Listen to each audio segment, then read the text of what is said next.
হয়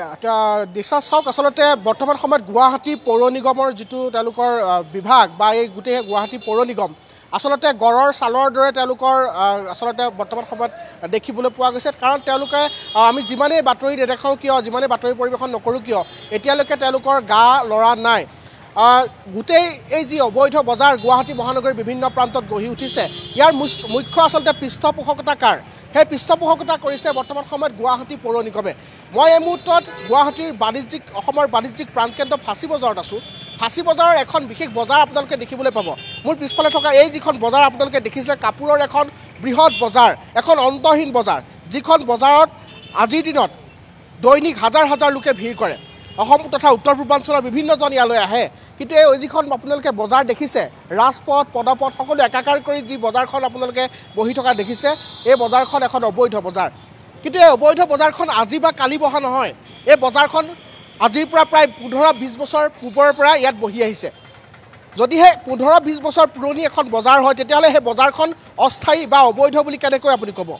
কিন্তু এইখন বজাৰ অবৈধ বুলি ঘোষণা কৰি থৈছে গুৱাহাটী পৌৰ নিগমে কিন্তু তাৰ বিপৰীতে গুৱাহাটী পৌৰ নিগমে পিছফালৰ পৰা কি কৰিছে মই আপোনালোকক সেই কাহিনীটো অকণমান ক'ব চেষ্টা কৰিম অকণমান দীপাংকৰ শৰ্মা আছে মই অকণমান আগুৱাই যাবলৈ চেষ্টা কৰিম আৰু ইয়াৰ যিটো অন্তৰালৰ কাহিনীটো আচলতে ক'বলৈ বিচাৰিম এই গোটেইসমূহ যি অবৈধ বজাৰ বহুৱাৰ অন্তৰালত হৈছে এক মোটা অংকৰ ধনৰ লেনদেন আৰু সেই মোটা অংকৰ ধনৰ লেনদেনৰ বাবে বৰ্তমান সময়ত পদপথ ৰাজপথ সকলো একাকাৰ কৰি একাংশ ক্ষুদ্ৰ ব্যৱসায়িক একাংশ দালালৰ জৰিয়তে গুৱাহাটী পৌৰ নিগমৰ একাংশ উচ্চ পদস্থ বিষয়াই ইয়াত ৰঙা দলিচা পাৰি দিছে বেপাৰ বাণিজ্য কৰিবলৈ আৰু যাৰ পৰিণতিত বৰ্তমান সময়ত এই যিটো পথ আছিল এই পথটোৰ কোনো চিন মুকাম নাই পদপথৰ কথা মই নকওঁৱেই এই ৰাজপথটোৰ কোনো চিন মুকাম নাই এই পথটোত আপুনি 24 ঘণ্টাৰ যদি আপুনি 20 ঘণ্টা সময় এই পথটো যদি অহা যোৱা কৰে এই ধৰণৰ এটা অনুৰূপ দৃশ্যই আপুনি প্ৰতিদিনাখনেই দেখিব আৰু এই যিসকল কাষত যিসকল যিসকলে ব্যৱসায় কৰি আছে কাপোৰৰ ব্যৱসায় কৰি আছে তেওঁলোকক ইয়াত এটা ধনৰ বিনিময়ত ইয়াত তেওঁলোকক বহিবলৈ দিয়া হয় আৰু জিএমচিয়ে মাজে সময়ে তেওঁলোকৰ পৰা কিছু ধনো সংগ্ৰহ কৰে এই অভিযোগ দীৰ্ঘদিনীয়া গতিকে সেই খাটি খোৱা ব্যৱসায়ীসকলৰ পৰা আমি মন্তব্য ল'ম কিন্তু তেওঁলোকে পোনছাতেই জিএমচিয়ে ধন লোৱাৰ কথাটো তেওঁলোকে স্বীকাৰ কোনো কাৰণত নকৰে কাৰণ তেওঁলোকে যদিহে ধন লোৱাৰ কথাটো স্বীকাৰ কৰে তেতিয়াহ'লে তেওঁলোকৰ বিৰুদ্ধে জিএমচিয়ে ব্যৱস্থা ল'ব গতিকে এই মুহূৰ্তৰ পৰিৱেশটো দেখুৱাইছোঁ এই SS ৰোডৰ যিখন বজাৰ এই বজাৰখন সকলোৱে হয়তো চিনি পায় আৰু ফাঁচী বজাৰ বুলি ক'লে SS ৰোডৰ এই বজাৰখনত প্ৰতিদিনাখনেই যথেষ্ট ভিৰ হয় কিন্তু এই বজাৰখনৰ বৰ্তমানৰ যিটো পৰিৱেশ এই পৰিৱেশটো গঢ়াৰ অন্তৰালতে আছে গুৱাহাটী পৌৰ নিগমৰ অকৰ্মণ্যতা বৰ্তমান সময়ত মেয়ৰ মৃগেন শৰণীয়ে দুটাকৈ কাৰ্যকাল তেওঁ চলাই আছে আৰু এই দুটাকৈ কাৰ্যকালতো কিন্তু এই যিখন বজাৰ আজিৰ দিনত প্ৰায় 15-20 বছৰ পুৰণি হৈ গৈছে এই বজাৰখন কিন্তু ইয়াৰ পৰা তেওঁলোকে স্থানান্তৰ কৰি অন্য এটা স্থানত তেওঁলোকে স্থায়ী ঠিকনা দি তেওঁলোকে নিব পৰা নাই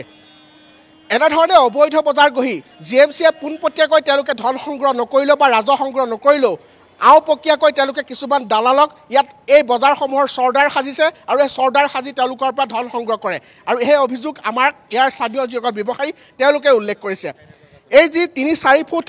বহল এই জানিব বিচাৰিম একাংশৰ ধনৰ লালখাত এইদৰে এতিয়া গুৱাহাটীৰ অলিয়ে গলিয়ে অবৈধ বজাৰসমূহ গঢ়ি উঠিছে যাৰ ফলত হাহাকাৰময় পৰিৱেশৰ সৃষ্টি হৈছে মহানগৰবাসী অস্বস্তিত পৰিছে কিন্তু তাৰ পাছতো এই দৃশ্যসমূহ চৰকাৰী পক্ষই দেখি পোৱা নাই নেকি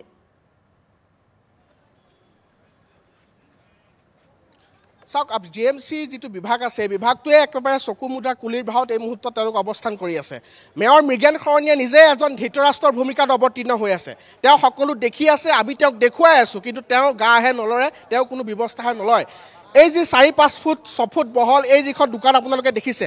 এই দোকানখন বহুৱাৰ বাবদ এইখিনি ঠাইৰ নামত এই ব্যৱসায়ীসকলৰ পৰা একাংশই ধন সংগ্ৰহ কৰে আৰু এই ব্যৱসায়ীসকলৰ পৰাও দৈনিক তেওঁলোকে এটা ন্যূনতম পইচাও লয় সেই অভিযোগ এই ব্যৱসায়ীসকলে আমাক কৰিছে কিন্তু কেমেৰাৰ আগত তেওঁলোকে ক'বলৈ সাহস নাই কাৰণ তেওঁলোকে যদি আমাৰ কেমেৰাৰ আগত এই কথা কয় তেতিয়াহ'লে জিএমচিৰ ৰোষত পৰিব গতিকে ইয়াৰ পিছত এই গোটেই যি ভিতৰত চলি থকা যিটো নেক্সাছ ফাঁচী বজাৰত অবৈধ বজাৰ বহুৱাৰ যিটো নেক্সাছ সেই নেক্সাছৰ অন্তৰালৰ কাহিনীখিনি মই আমাৰ দৰ্শকসকলৰ আগত প্ৰকাশ কৰিছোঁ গতিকে ইয়াৰ পিছত চৰকাৰৰ কেনেধৰণৰ ভূমিকা হ'ব এই যিসকল খাটি খোৱা ব্যৱসায়ী আছে যিসকলে ইয়াত 20 বছৰ 15 বছৰ ধৰি ইয়াত ব্যৱসায় কৰি আছে তেওঁলোকক এখন স্থায়ী বজাৰ দিবলৈ কিয় জিএমচি আজিৰ তাৰিখত অপাৰক ইয়াত স্থায়ীভাৱে বহুত দোকান আছে পথৰ দুইফালে মই অকণমান দেখুৱাবলৈ ক'ম ইয়াত এই আপোনালোকে কাষত যিসমূহ অট্টালিকা বা যিসমূহ বিপণী দেখিছে ইয়াত এইসমূহ পাৰ্মানেণ্ট এখন দোকান আৰু এই স্থায়ীভাৱে থকা দোকানসমূহৰ উপৰিও এই ৰাজপথটো এই মুহূৰ্তত দখল কৰা হৈছে ৰাজপথটোৱে নহয় পদপথটো দখল কৰা হৈছে আৰু যাৰ ফলত এই পথেৰে কিবা এটা যদি ঘটনা হয় অগ্নি নিৰ্বাপক বাহিনী এখন গাড়ী যাব পাৰিব নেকি আপোনালোকে দৃশ্যটো দেখিলে দৃশ্য বুজিব পাৰিব আৰু এই দৃশ্য কেতিয়াও আজি বা কালি নহয়